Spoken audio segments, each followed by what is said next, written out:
Every time I go into an Italian restaurant, I look forward to the focaccia that comes with the olive oil and balsamic vinegar. I could make a meal out of this stuff.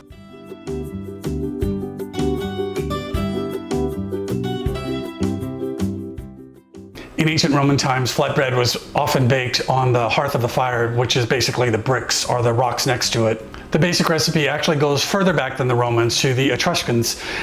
Their recipe was a little more than like a puffy flatbread. Before we get started, I'd really appreciate it if you clicked on the like button and also subscribe to my channel and click on the little bell so you get a notification when I post a new video. This recipe isn't complicated, not many ingredients, and you probably have everything in your pantry already. The best part about this is there's no kneading. This bread is very easy to make. You need a bit of time so the yeast can do its thing, but you end up with a soft and chewy crumb and a crispy golden outside. Start by warming up the water to about 110 degrees Fahrenheit or 43 degrees Celsius. Then you'll add the yeast and then about a tablespoon of the flour. Stir this up to mix it.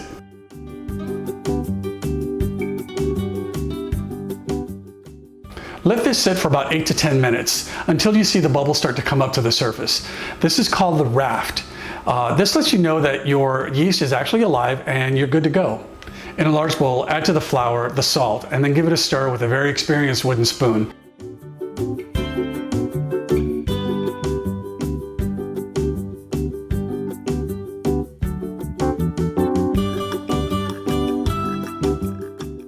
Pour the yeast mixture into the bowl and then combine.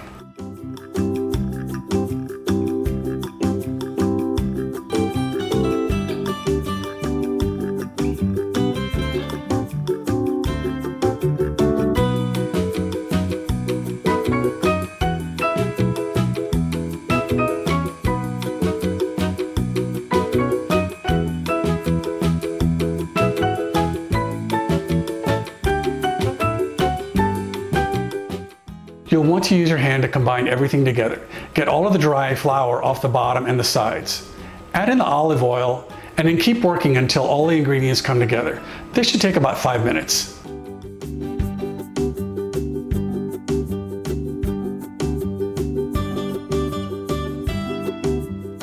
This will come together into a shaggy and very sticky dough. With the large amount of water in this recipe, it's considered a high hydration dough. It will be super sticky to start, but as you work through the dough, it will become smooth and less sticky. Also, with all of the water, you'll end up with a crumb that is full of holes, soft and chewy.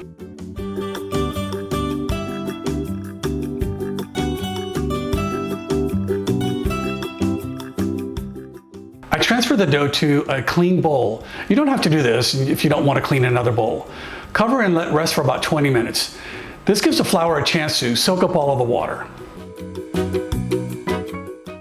Here comes the fun part. You'll do what's called a stretch and fold technique. This will give the yeast a chance to ferment and then also a chance for the glutens to build up. Uncover the dough and get a bowl of cool water to dip your hand into the water.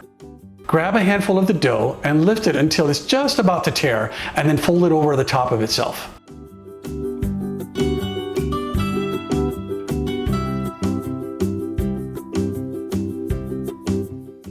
You'll know where the resistance is with the dough as you start to pull. You'll start to feel that it won't want to stretch as much. That's when you stop and fold it over. By the third or the fourth pull, you'll really feel the resistance.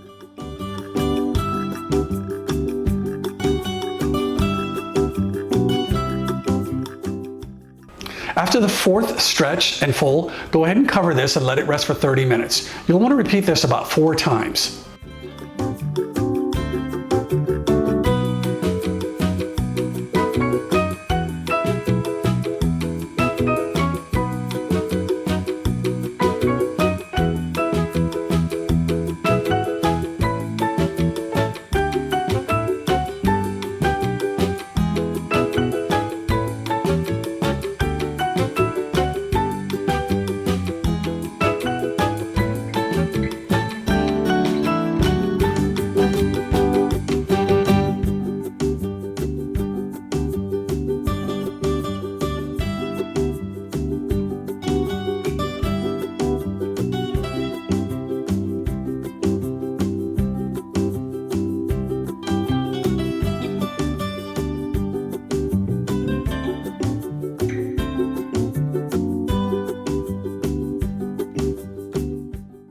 as you go, you start to see the dough rising, and also you start to see the surface will become a lot smoother, and the stretching and folding will also become a lot easier.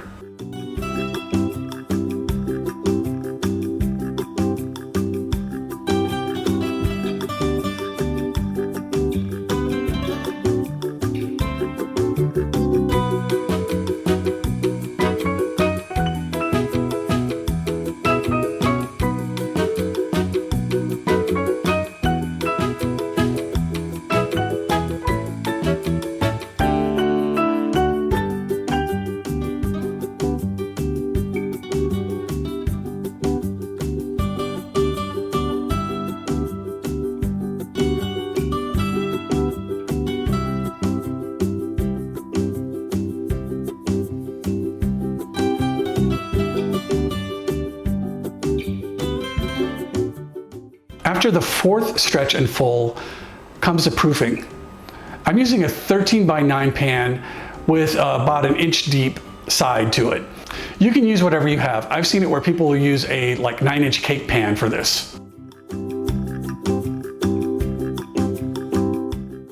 Put a little olive oil into the pan and then tip off the dough and then work it around as best you can. You may need to let it rest for about 10 minutes before you can get it to cover the entire pan bottom.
Cover and allow it to proof for about an hour. And with about 10 minutes left, you'll want to go ahead and preheat your oven to 450 degrees Fahrenheit or 230 degrees Celsius. Just before baking, you'll want to go ahead and use your fingers to create the dimples in the dough. I should have coated my fingers before with olive oil before starting.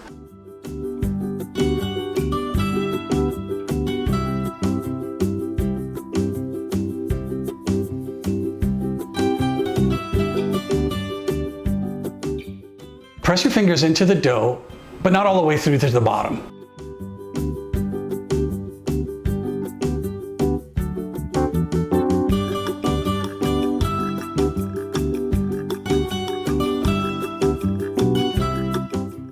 In a measuring cups, go ahead and add equal parts of olive oil and water. And I'm using a small whisk, but you can use a fork. Whisk this together to make an emulsion.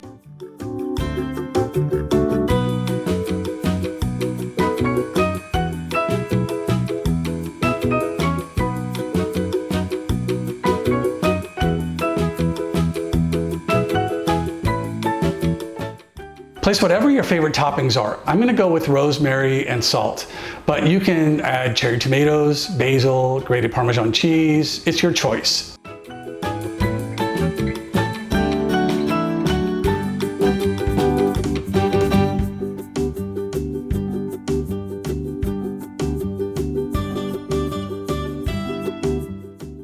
Bake on the rack for about 30 minutes. Check back at about 5 minutes for color. You'll want a golden brown crust. The olive oil will also be bubbling all over the place.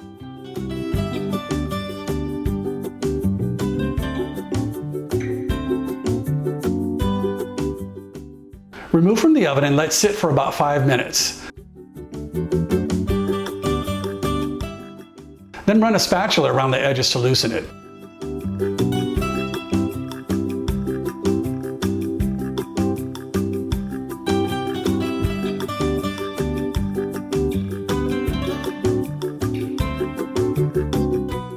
Lift it out and place it onto a cutting board. Let it cool completely.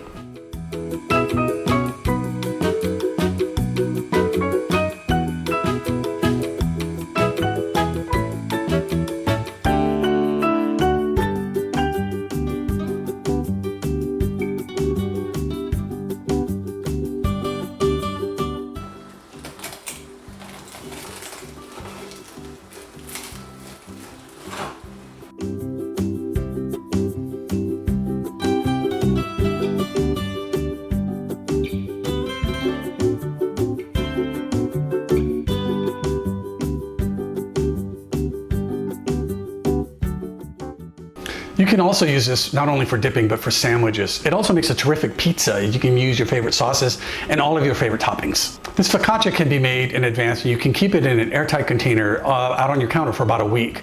It also freezes really well, and if you want to use it, just go ahead and take it out the night before, let it thaw in the refrigerator, and then toast it up in the oven or the toaster. If you make this recipe, I'd really like to hear from you, and leave me a note in the comments below. Let me know how it turned out. Thanks again for watching, and don't forget to like and subscribe my channel. Now I'm going to have some really good focaccia, and I'm dipping it.